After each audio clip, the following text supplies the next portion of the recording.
TN캐블의 김기아입니다. 국내 전기 이륜차 배터리 교환 방식은 쿠루로 통일되고 있는 것 같기도 합니다. 국내 전기 이륜차 배터리 교환 방식이 국내에 정식적으로 도입된 게 한 3년 정도가 지났는데요. 1년 반 정도의 서비스를 시작한 밖에 역사가 되지 않은 쿠루가 국내 시장을 상당 부분 장악한 게 아닌가, 장악하게 해가고 있는 게 아닌가 하는 생각을 하고 있습니다. 쿠루는 LG 에너지 솔루션 대기업의 사내 기업입니다. 대기업이 이 시장에 진출하면서 배터리 교환 사업이 빠르게 재편되고 있습니다. 오늘 쿠루 이야기 할 텐데, 쿠루 이야기 이전에 먼저 국내 전기 이륜차 소식 한 2가지 정도 먼저 전하도록 하겠습니다. 이건 역시도 쿠루하고 관련된 것들입니다. 첫 번째로는 나누 스테이션이 사업을 종료할 수도 있지 않을까 하는 생각을 하고 있습니다. 나누는 국내 전기 이륜차 배터리 교환 방식을 서비스하는 중소업체입니다. 이미 얼마 전에 그 대구에서 BSS를 운영하는데 스테이션을 철수한다는 얘기를 했다고 하더라고요. 그리고 또 공지사항 같은 데서 가서 보니까 벌써 이런 공지가 올라와서요. 1월 말 정도에 세븐일레븐하고 CEO하고 서비스 연장 및 계약이 어려워서 서비스 운영이 어려운 상황이 발생했다. 이유로는 작년에 발생한 전기차 화재 이후로 서비스 확대가 어려워지고 당사 경영 어려움을 겪고 있다. 이러한 표면적인 이유를 들고 있습니다. 내면적으로 봤을 때는 제 생각에는 국내 배터리 교환 방식 전기 이륜차 판매량이 그렇게 많지 않아요. 그럼에도 불구하고 서비스 업체들이 많아요.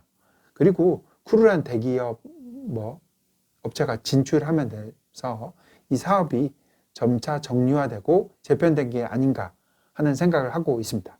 이제 두 번째 소식으로는 블루샤크의 R1 모델이 쿠루 배터리를 채용해서 R1K라는 모델을 출시 예정에 있습니다.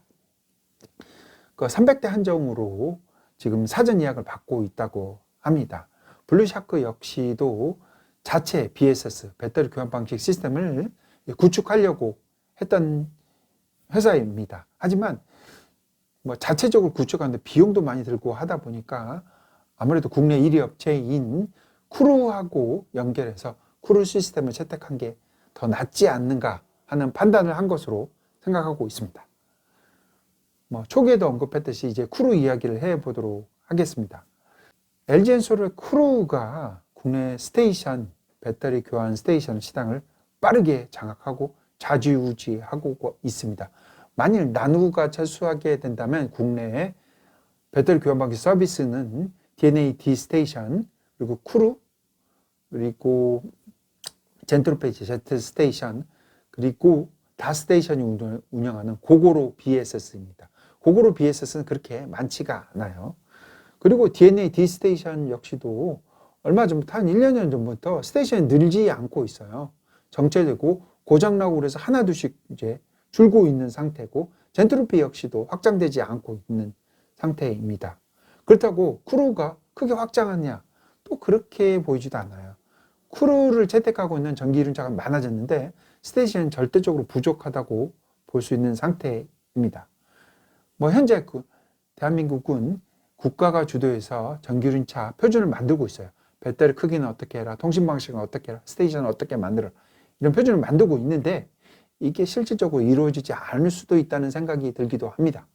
왜냐고요? 표준화되는 방식은 한 2가지 정도로 볼 수가 있는데요. 이렇게 국가가 주도해서 이렇게 하고 이건 이렇게 하고 이렇게 하고 다 세세하게 나눠서 이렇게 법령처럼 시행령처럼 내려주는 방식이 있고, 또 다른 방식은 그쪽 사업에서 1위 업체가 시장을 장악하면서 이게 표준화가 되는 방식이에요. 현재 국내에 쿠루 시스템을 적용한 전기이륜차들이 점점 많아지고 있어요.